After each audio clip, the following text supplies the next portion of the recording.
Nung tayo ay mga bata pa, tinuruan tayo sa scouting na dapat laging handa.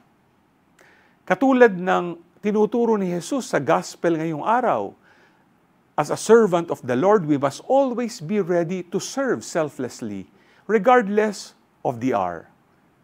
Papaano tayo magkakaroon ng selfless service? The answer is by being constantly prepared and vigilant, always ready to serve others, laging handang tumulong without seeking convenience.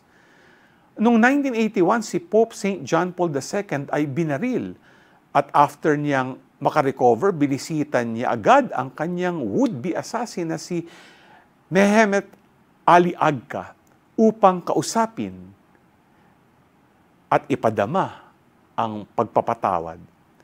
This act of forgiveness and reconciliation is a powerful example of selfless service, demonstrating love and mercy without expecting anything in return. Mga ka-G, sana lagi tayong handa. Handang tumulong, handang magpatawad, at handa ang puso sa pagdating ni Lord. G ka ba?